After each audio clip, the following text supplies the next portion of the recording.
I'll go home as a beggar and never be your wife. Hi, I'm Mary. And I'm Katie, and this is The Housewife Did It. True Crime Edition. If you like our show, you can like, subscribe, follow, share, comment, interact in any given way. That would be much appreciated. Give us a 5-star reviews only, and any other number keep to yourself. If you like Jurley, you can that's how we say jewelry in Memphis. You can go to Every Jewels and use the code Mary788 for money off your order.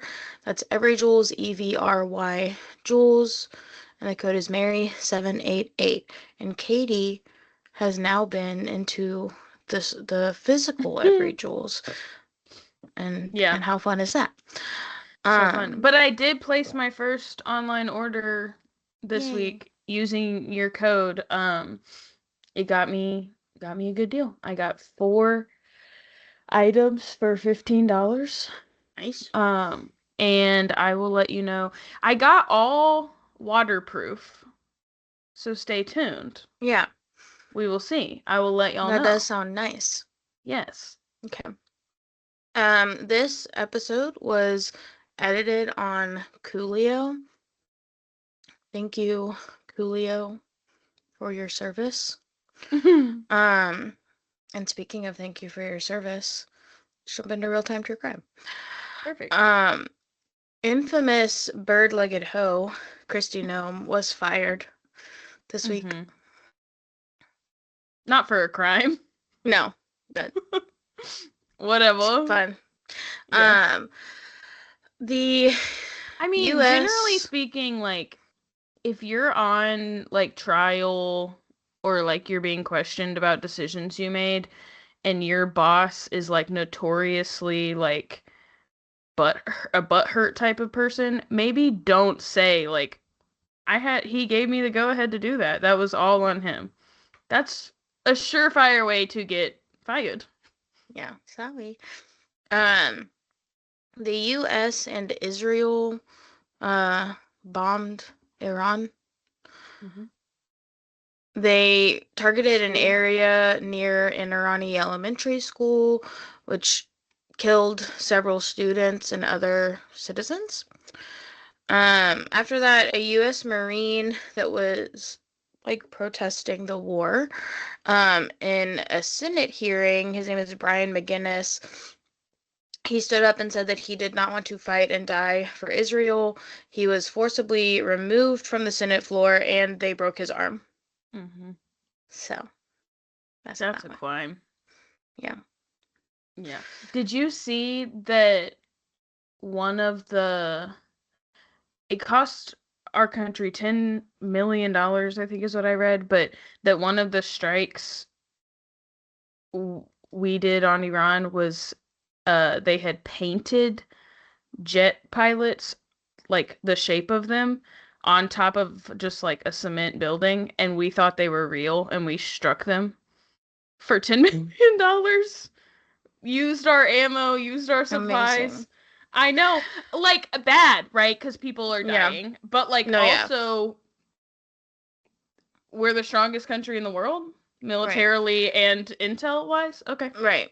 Every time, like, I wake up and something like that has happened, Sammy's like, we woke up, we were in Hot Springs, and he said, we bombed Iran last night. I said, we? What? We? Yeah. I was not me. there. I saw someone say, like, something like, we are, like, basically, like, we are having the era we voted for, and somebody said, I was kidnapped. Yeah.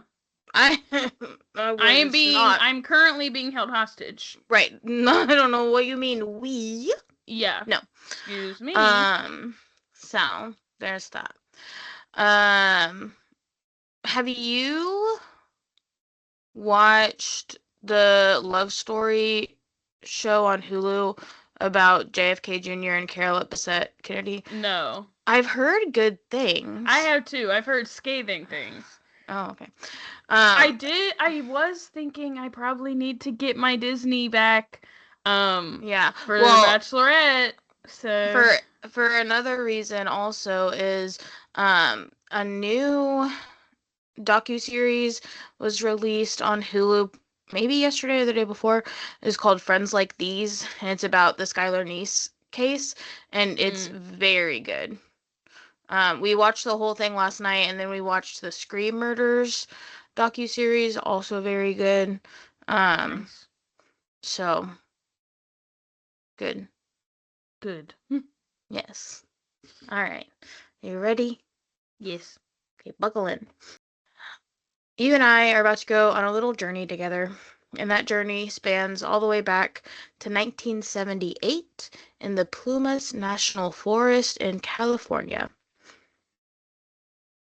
On the evening of February 24th, 1978, 5 friends were on their way to a college basketball game at the California State at California State University Chico, also known as Chico State. The following day, their team, the Gateway Gators, was expected to play in a week-long tournament sponsored by the Special Olympics. If they won, they would earn a free week in Los Angeles. They were like very excited. Big basketball guys. 4 of the men in the group had mild intellectual disabilities, and 1 lived with a psychiatric condition. The men were 29-year-old Bill Sterling, 24-year-old Jack Hewitt, 32-year-old Ted Weir, 30-year-old Jack Madruga, and 25-year-old Gary Mathias.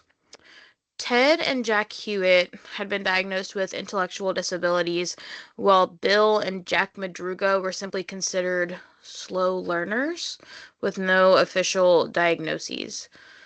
It was the 70s. Gary had, honestly, the nicest thing they could have said in the 70s. Right.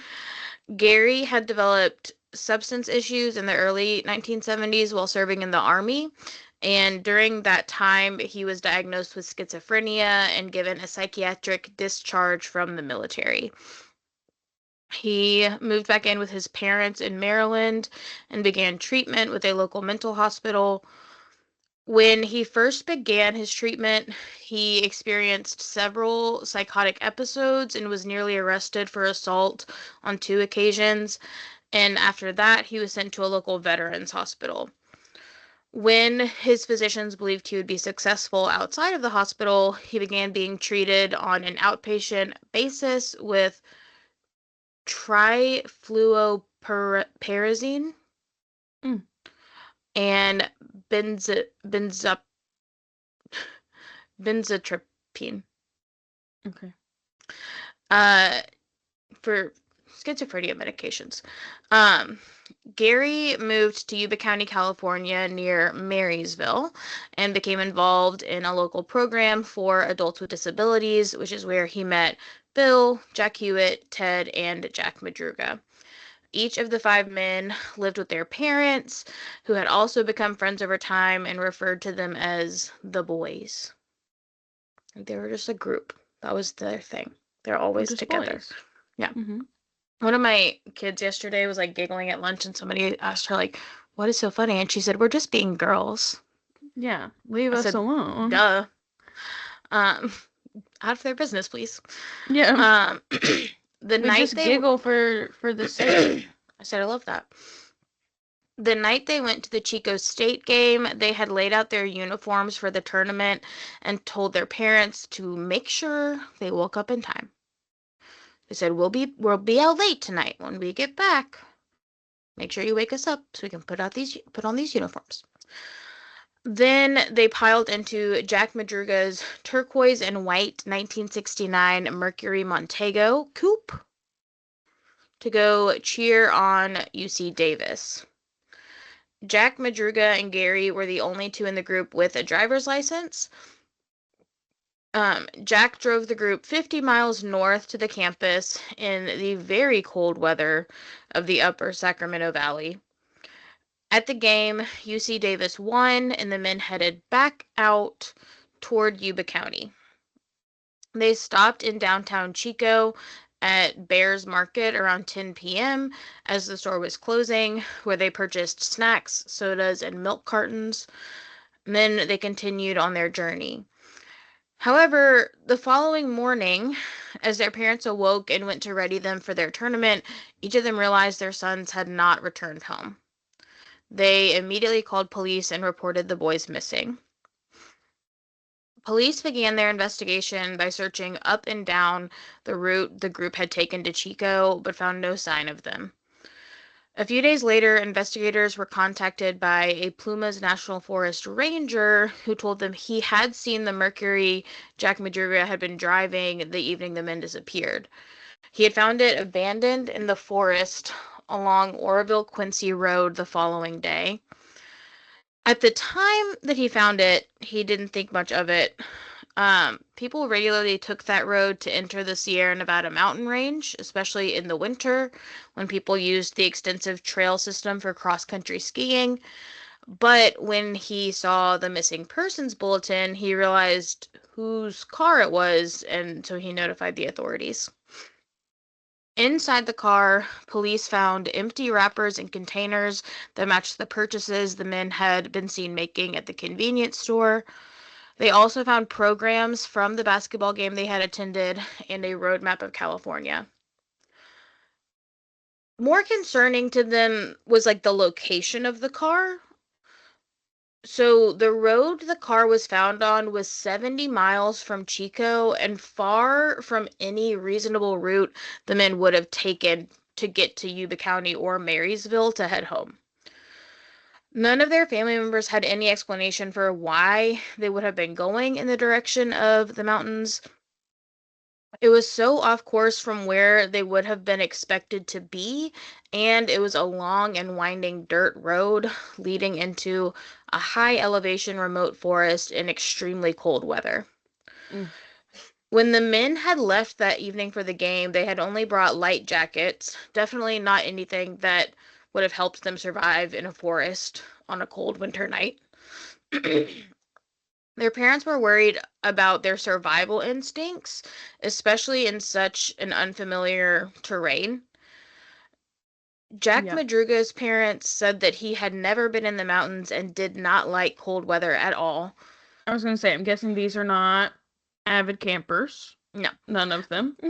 Bill's dad said that he had been to that location once before because he had taken Bill fishing there, but Bill did not like it, and every time his dad invited him to go back, he said no. He's like, could not see him wanting to go there. Yeah. So police truly could not figure out why they would have been on that road in the first place. The road was at 4,400 feet in elevation. And given that it was so close to the snow line at that time of the year, the road was partially closed. It looked like the car had been going up the mountain and stopped right before the road closure. Also, please, because they got stuck in snowdrifts. It appeared that the wheels had spun in an attempt to back out of the snow, but what was odd was that the snow was really not that deep at that time, so police thought the men should have been able to push the car out of the snowdrifts, but they didn't see any signs that anyone had attempted to do that. The car keys were not with the car. So police speculated that when the men realized they could not drive back out of the snow, they abandoned the car, thinking it wasn't working, and went to look for help and took the keys with them. However, police, because they didn't have the keys, hotwired the car, and they found that the engine started up immediately. Great. It was working fine. They also saw that the gas tank was... And it had been out in the cold how long at that point? It was The ranger had seen it the next day, the 25th, but I think it was like early March or like a few days later when he called police because he hadn't seen the missing information yet. Okay. So like a few days. Um, the gas tank was 1/4 full, which should have been enough for the men to drive back down to the main roads. Police towed the car to the station to get a better look at the vehicle. There were no dents, gouges, or scrapes. There was also no mud on the undercarriage, even on the low-hanging muffler, despite it having been driven up a snowy mountain road full of bumps, ruts, and potholes. This led police to believe that whoever was driving the car must have been someone familiar enough with the road to very carefully avoid the rough areas. We know that Jack Madruga's parents said he had never been to the mountain area. So, like, they're like, maybe he wasn't driving. But they also said he would never have let anyone else drive his car. His parents were also surprised to learn that the car was unlocked and one window had been rolled down because they felt like Jack would have taken the security of the car very seriously. He would not have left it unlocked and, like, window rolled down for snow to get inside. After finding the car, police were eager to do ground searches of the mountain area. The day they found the car, there were severe snowstorms and the searches had to be postponed. 2 days later, searchers tried to go out again in snowcats, but almost got lost, and other searches had to be called off due to the weather. When the case went public, reports began flooding in from people claiming to have seen the men after they left Chico from all around California and surrounding states. Most of the reports were dismissed, but there were a couple that police felt were worth looking further into. A man from Sacramento named Joseph Shans let police know that he had been in the area where the car was found on February 24th and 25th. He had a cabin in the mountains, and he was heading that way to check the snowpack before bringing his family up for a ski trip weekend. At 5:30 p.m., about 150 feet up the mountain road, Joseph got stuck in the snow. He got out of the car and began to push it out of the piles of snow it had gotten stuck in, and while he was working to get the car free, Joseph began having a heart attack. Oh. Being on an isolated mountain road and not knowing what else to do, Joseph got back into his car and kept the engine running to keep himself warm. He laid in the car for 6 hours, waiting for help, in extreme pain. And finally, he saw headlights behind him. That's crazy that his heart did not stop. Oh, it gets crazier. It's crazy that he's telling us this story. Yeah. He's like, I just decided I needed to rest. Yeah. Heart attack? Just chill out. He saw a car park and a group of people, including what he believed was a woman with a baby, got out and gathered around the car. He called out to them and asked for help, but as soon as he did, they went silent and switched their headlights off.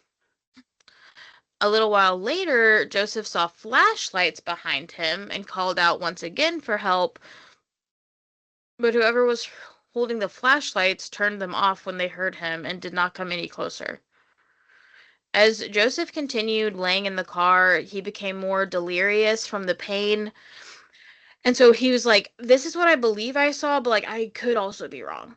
I could have imagined. He said he thought at one point he saw a pickup truck park about 20 feet behind him and then drive back down the road. In the morning, Joseph's car ran out of gas, but his pain had subsided enough that he felt like he could walk to get help. So he walked 8 miles down the road to a lodge, and the lodge manager drove him home. You thought I was going to say to the hospital? No. No. Just home. Just for more rest. Yeah, he did, and he had a mild heart attack, they said. Who said? I don't know, because they drove him home. Police found his tip to be compelling. Ted's mother pointed out that it would have been very unlike her son to ignore someone who was calling for help. She told police that once Ted and Bill had found a friend of theirs overdosed on Valium and helped to get him to a hospital, so she couldn't imagine those same boys hearing someone calling for help with a heart attack and not trying to be of assistance. Mm-hmm. To play devil's advocate, he's not their friend or someone they know. Sure, So, totally. and it's a dark evening mountain road. They could have been scared, but she just was like, that doesn't sound like them. Another tip that stood out to police was from a woman who had worked at a store in Brownsville, about 30 miles from where the car had been abandoned, in the direction they were headed. In early March, she had seen the flyers with photos of the men, offering a reward for any information brought forward. As soon as she recognized the men in the photos, she contacted police and told them she had seen 4 of those men pull up to the store in a red pickup truck while she was working the day after they disappeared. So she's saying she saw them on the 25th. Okay. The store owner was also there that day and agreed that they had seen them. The worker said that the men had stood out to her because their big eyes and facial expressions were out of the norm for residents of the area. I said, I don't know what the fuck that means. I don't know. Like, everyone's eyes are closed around here. Right. Everyone's I mean, they sad are and stoned. They are in the Sacramento Valley, so maybe there's a lot of Asian people. Is that her way of saying something a little racial without No, I was just saying is she saying we don't normally have a lot of white people around here? Sure. But I don't know what she meant. I also wonder if it has something to do with wide-eyed and bushy-tailed. I also wonder if it have something to do with if she's trying to say they looked handicapped. Sure. In some way. Yeah. They looked, I don't know, confused. I don't know what that means, but whatever. She said she knew they were not from there, basically. She claimed that she saw Jack Hewitt and Bill step into a telephone booth outside, while 2 of the other men went into the store. The store owner claimed to have seen the store owner says that the 2 men that came into the store were Ted and Jack Hewitt.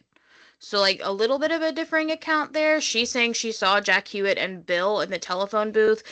Store owner is saying they saw Ted and Jack Hewitt enter the store. But anyway, whoever was in the store. This is all just based on the pictures they're seeing, the missing pictures, and they're trying to match them. Whoever was in the store had purchased burritos, chocolate milk, and soft drinks. Police did think that the store owner and employee were credible witnesses, and so they took their report as a serious lead. Families of the men thought it was possible that Jack Hewitt and Ted had been the ones in the store that evening, but they did not think Jack Hewitt would have been in the telephone booth. Jack's brother told investigators, this is I think what I love about this case is when people are people who have a sibling with Down syndrome, they're always people tell me they feel bad for me, and I'm like, no, they're living their best life, truly. These men, they knew what they liked and what they didn't, and that's been very helpful to their families. Yeah. I think throughout this. So Jack's brother told investigators that Jack hated talking on the phone, even to loved ones, and he would never have used a payphone. When the other men in the group, his 4 best friends, called him at home, his brother had to answer it and take messages for him because Jack would not use the telephone. Okay. So he was no, he definitely was not in that phone booth, I swear.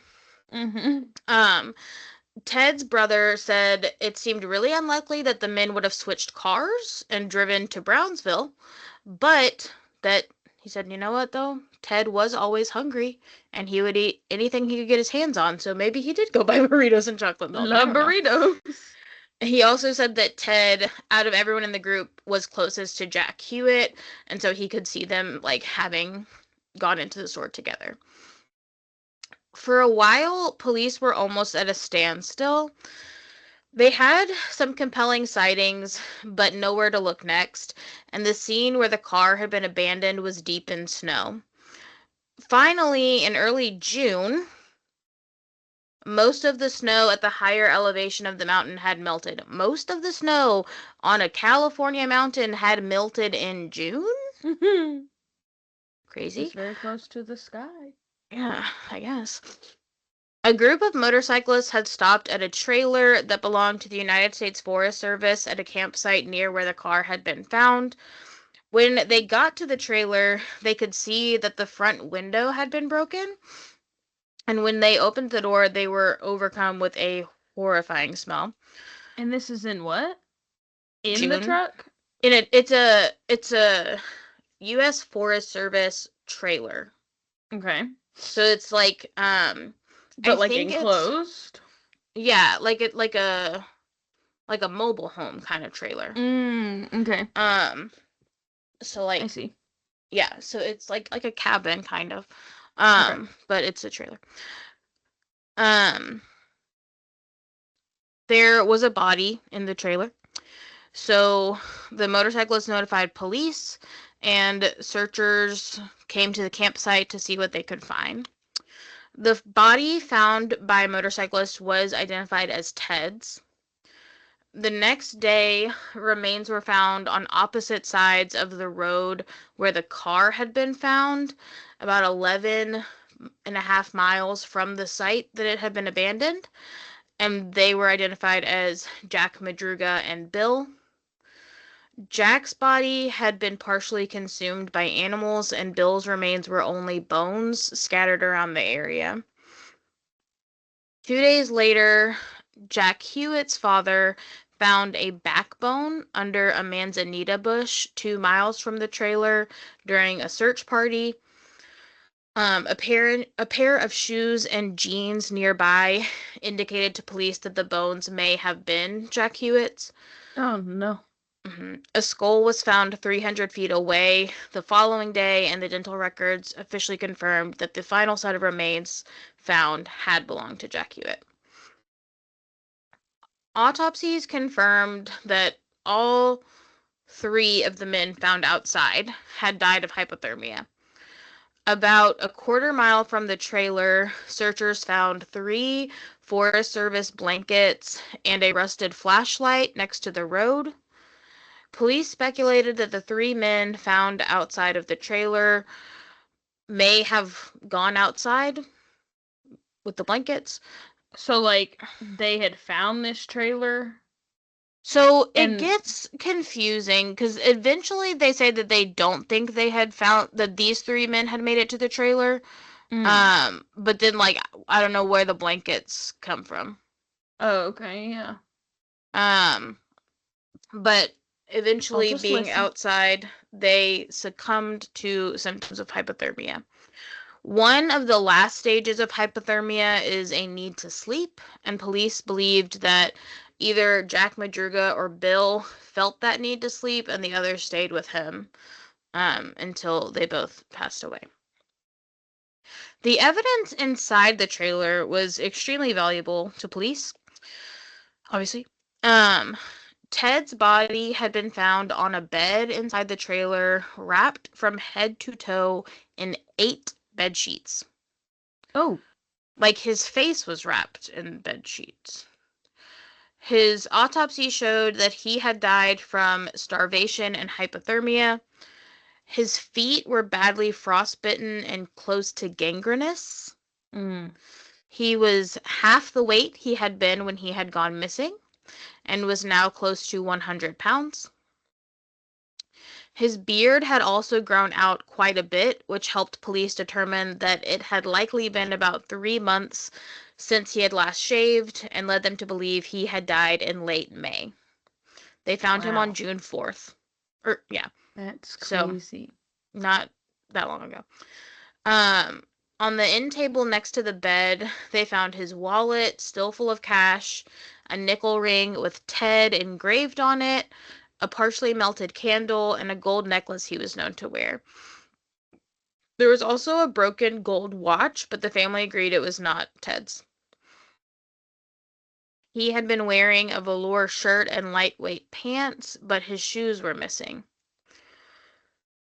What confused police most wasn't what had happened to the men, but like how it had gotten to that point. It was clear the men had died of natural causes, but it was also clear that Ted, at least, had been alive shortly before they found the bodies. What confused them was the unused resources in and around the USFS trailer. And the fact that the car worked. So, right.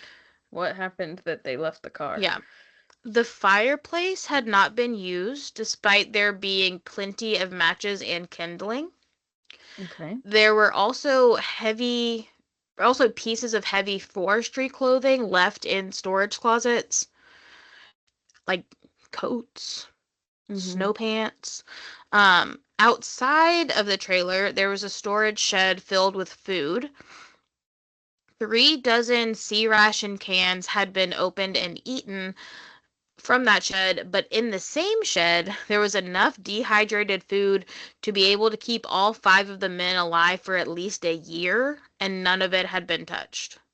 Another shed at the campsite had a butane tank with a valve that could have powered the trailer's heating system. Untouched. Ted's family pointed out that his cognitive disability made things that may have seemed obvious to police not so obvious to him.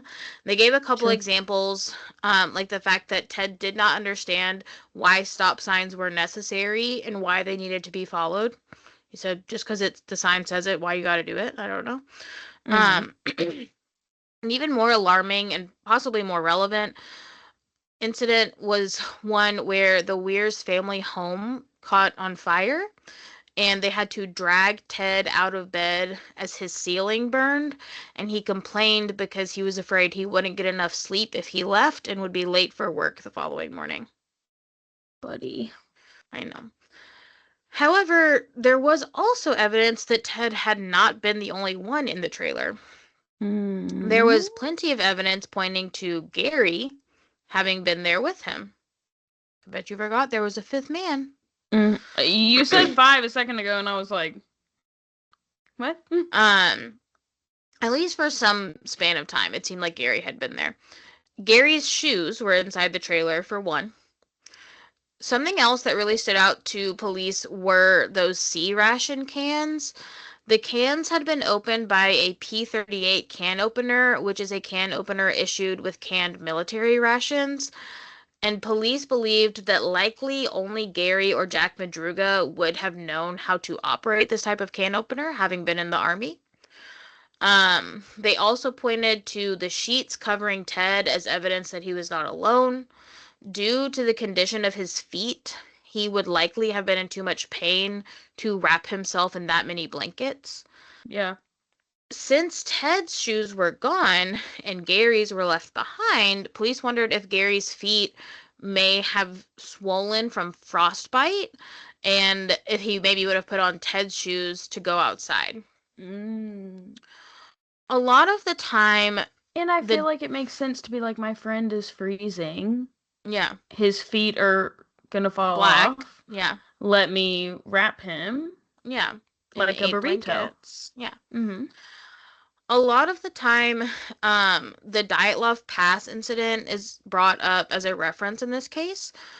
We covered the Dyatlov Pass incident in a bonus episode on our YouTube channel, but have not talked about it on our audio-only episodes.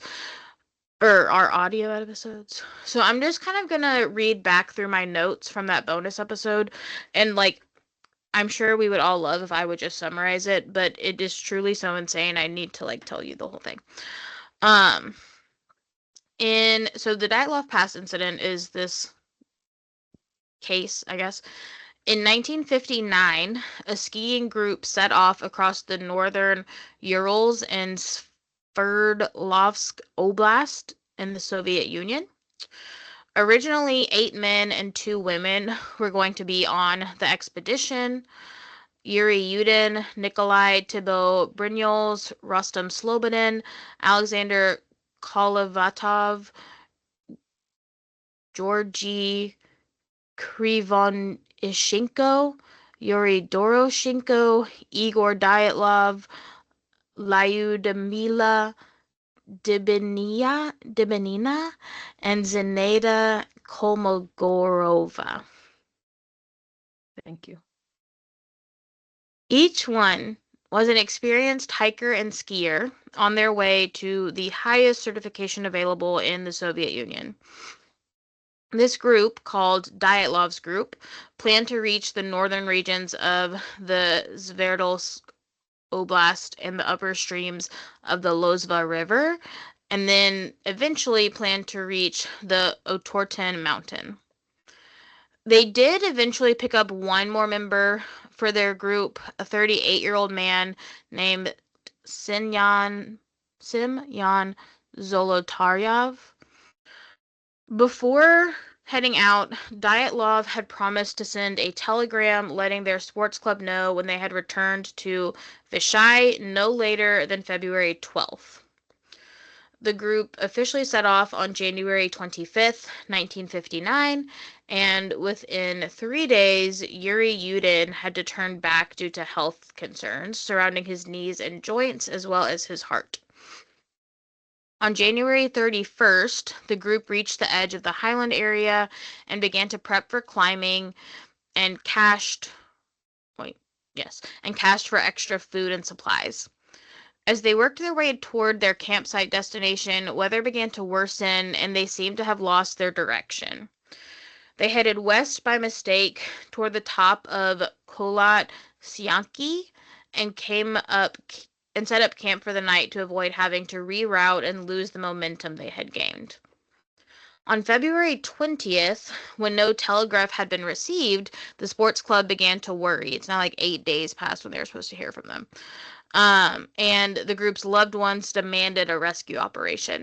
Volunteer students and teachers, army, and police searched for 6 days in the snowy mountains before finding the group's abandoned and damaged tent. It was described as half torn down and covered with snow, empty with all of the group's belongings and shoes. The tent had been cut open from the inside, and 9 sets of footprints were seen leading away from the tent, all left by people wearing socks or barefoot. They went on for 1.5 kilometers to a nearby forest before disappearing. At the edge of the forest, investigators found the remains of a small fire, as well as the bodies of Krivon Ishenko and Doroshenko, both naked aside from their underwear. They were surrounded by broken tree limbs, hinting toward the possibility that one of them had climbed the tree and fell. 3 more bodies were found after this: Dyatlov, Kolmogorova, and Slobodin, who seemed to have been attempting to walk back toward their tent. It took more than 2 months to find the remaining 4 bodies. They were found on May 4th under 13 feet of snow in a ravine inside the forest. 3 of them were still wearing clothes, some of which belonged to those who had been discovered in February, leading investigators to believe that they took the clothes from those who died first, and used some of the clothes to treat wounds. Some interesting pieces came from this investigation, which is what takes this from an easily explained case of hypothermia to the notorious mystery it is. Slobodin had a small crack in his skull, although it was not believed to have been fatal, and Thibault Brignoles had major skull damage. Both Dubinina and Zolotaryov had major chest fractures comparable to those caused by a car crash. None of the bodies had external wounds that matched the bone fractures, and the injuries appeared to be fully internal. The 4 bodies that were found in the ravine had soft tissue damage to each of their heads and faces, Dumanina was missing her tongue, eyes, part of her lips, facial tissue, and a fragment of her skull. Zolotaryov was missing his eyebrows, and Kolotev was missing his eyebrows. Forensic experts judged that these were post-mortem injuries from being in a stream for so long, but like that sounds crazy to me. Like their eyebrows just fell off because they were in a stream. And Sure. nothing else? In 1997, it was revealed that the negatives from Krivoshenko's camera were kept in the investigator's private archive. The film was donated to the Dyatlov Foundation and became public domain in 2009. There are various theories about what happened to the Dyatlov group, but the one that is most relevant to the Yuba County 5 case is related to the hikers dying of hypothermia.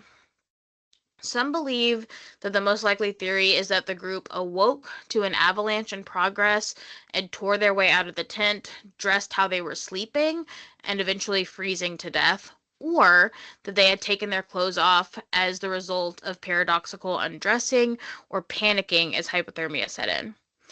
So people point to this and say, is it possible that a lot of the things that are strange to us about the Yuba County 5 case are a frenzy and unrational thinking in the face of hypothermia, frostbite, starvation, and that's why they're making less than sound decisions. Mm-hmm. But either way, police just couldn't figure out why they were there. Yeah, why did they go there, and then why did they leave a car with gas and a perfectly fine engine? Right. They were so far in the wrong direction, and even if they were You lost... said they were 11 miles from the truck? Or from the car? Okay. Yes. But the Sierra Nevada mountains was in the opposite direction of where they lived. Sure. And so that was what I was going to say, is even if they were unaware that they were driving the wrong way, surely they would have known they didn't need to go up a mountain. Sure. Yeah. You get turned around, they're using a road map, it's dark, it's freezing. Or they would have not been let's try to walk home. Right. And surely they wouldn't have said well, this looks a little different from how we came. Maybe we should try going up a mountain range. Yeah. Police learned that Gary had friends in Forbestown, which was a small town not far from the mountain range. So police wondered if after the basketball game, Gary wanted to go visit those friends, and that they may have taken a wrong turn near Oroville and ended up on the mountain road. And because they were going somewhere they hadn't all been before, that's why they were there and didn't realize. Sure. What was strange though was that the men would have driven right past the lodge that Joseph, the heart attack guy, had gotten help from. And so when their car got stuck, they wondered why would they walk deeper into the mountains and not back toward the lodge they had passed. It was only 8 miles back. And then the store people saw them the day after? Yes. Okay. Yeah. I don't understand. So the day before the men went missing, the USFS Rangers took a snowcat to the trailer to clear the snow from the roof so that it wouldn't collapse so that it wouldn't collapse as more snow fell. Police wondered if the group had seen the tracks left behind by the Rangers and followed them through the snowdrifts, thinking they were following someone to a shelter. Sure. After these considerations, police began to really put the pieces together of what may have happened the evening the men disappeared. They believed that as the men traveled toward what they expected to be shelter, Jack Madruga and Bill died of hypothermia about halfway through the walk, and then Jack Hewitt died shortly after. They imagine then that Ted and Gary did eventually find their way to the trailer where they broke a window to get inside once they realized that the door was locked. The men's family wondered if they maybe lacked the common sense necessary to utilize the resources they had available to them, but police also wondered, and I think this is a good point, if they may have like felt some guilt for breaking the window and like feared that using any materials left in the trailer would cause them to be arrested for like theft or burglary. Like Sure. these things don't Yeah. belong to us, we shouldn't use them. Yeah. Once Ted died, police believe Gary must have taken his shoes and walked away from the trailer and out of the mountain range. Police were eager to find Gary, especially knowing that he did not have access to his medications. They sent his photo to mental hospitals across California, but found no trace of him. The last theory I want to touch on very briefly, because I don't love it, is that Gary, being someone who was not mentally handicapped, but mentally ill, had begun to unravel from not being able to take his medications. Some people speculate that he may have led the men into a dangerous situation and then only gotten himself out of it. Some wonder if he may even have led them there intentionally, while others think he may have broken down as a result of not having his medication. But either way, no trace of Gary Mathias has ever been found, and he is still considered a missing person. So, that's the end. What do you think? What do you think happened? I don't know. I just like am still so stuck on like why they would even leave the car. I know. Like there's like a part of me that here's my thing. Every time we cover a case that takes us into like the wilderness, I don't know. Because like there's so many factors Right. that are like, what if a bear came up to the car and so they felt the need to leave it? Whatever. Right. Or what if like they thought they saw an avalanche coming, so they get out of the car, like, Right. and then hypothermia causes all of the, and starvation like cause all of these like crazy decisions. Right. And so like I just think it's like impossible, but I don't know. I had just like wondered, like did someone like rob them and take the Right. car? Well, but and then and like then they were left to like figure it out, and then that person drove the car up there and then left it for whatever reason. like Ted's wallet was full of cash. In the car. Oh, in the trailer. Yeah, I don't know. And then But then like also I'm also confused about like them going to the store. I guess I don't know directionally, like yeah. did they go to the store and then go back into the mountains to find That their would be way to silly, I this? think. Like I don't know. And I also like I don't know. And I think it's hard because like police have said that like they find these sightings like credible, but like they don't certainly fit. can't like prove them all, and they don't all go together. And so like the guy that had a heart attack, he had said like the people he saw get out of the car that there was like a woman with a baby who like they obviously were not with a woman with a baby. And so then like people wonder if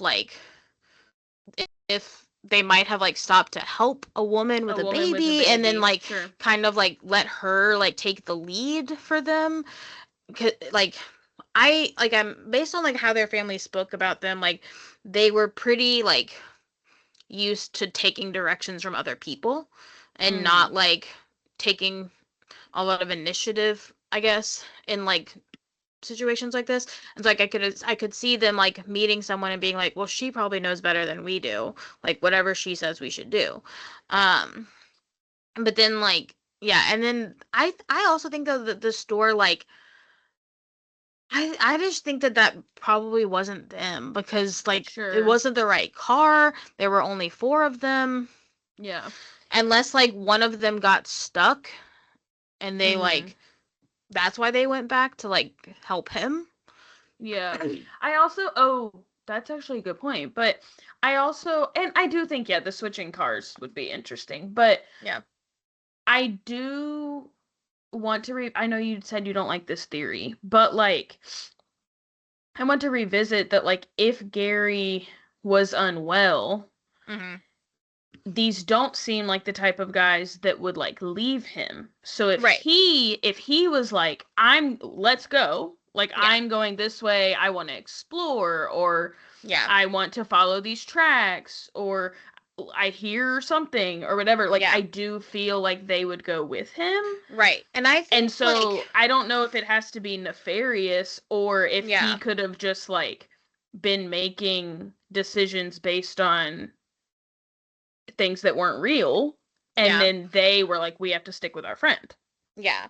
I think, like, also that from my thought is that it seems like Gary and Jack Madruga were kind of like the natural leaders of the group. They were the And only they were the two. military people. Yes, they were the Okay. only two that could drive, and they had both served in the military. And so I think they kind of like naturally became like leaders of the group because they would take them everywhere they needed to go together. They would like kind of, and they kind of like, I think, thought that they knew more about things. Yeah. And so like especially because if like Jack Madruga was like one of the first ones that died, but then also, like, I think why I don't like that theory is like it just kind of makes me sad because like some of their families, some of the men's families started to be um like started to think that it might have had something to do with Gary, and like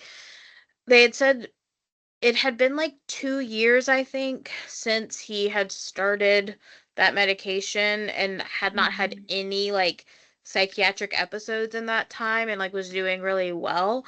And so like people were like, no, like it just seems really unlikely. But then like other people were saying like, but like he could also have been doing well on the outside and not so much on the inside.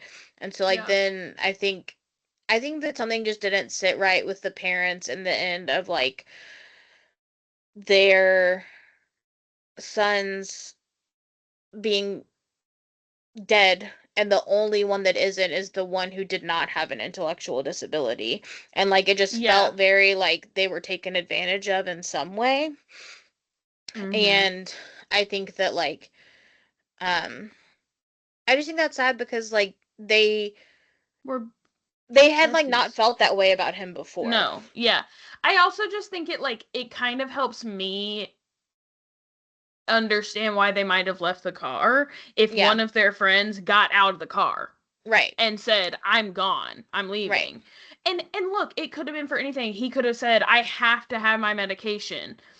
I got to go back. Yeah. Or we don't know like if he had been off the medication for a couple days, or like, you know, I assume we would know if he had some like new medication situations, but like, you know, I just think like it makes sense to me, whether it's Gary or anyone else, but it makes sense to me that they would abandon a perfectly fine car. The only reason they would do that would be if one of their friends left or was hurt or whatever.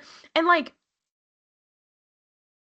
I don't know. Never mind, because I assume the car has heat. But I was gonna say like maybe someone was already getting like cold and stuff. But I don't know. I just think like, to me, the only answer to like why they would leave that perfectly running car instead of just turning it around is like that one of them made that decision and the rest of them were not going to leave them. Right. And that could have been any of them, but I think like possibly it makes the most sense that it was Gary. Yeah. And that they all went after him. And I do think right now, at least, like, my thought is that it is just a coincidence that he's the only one whose body wasn't found.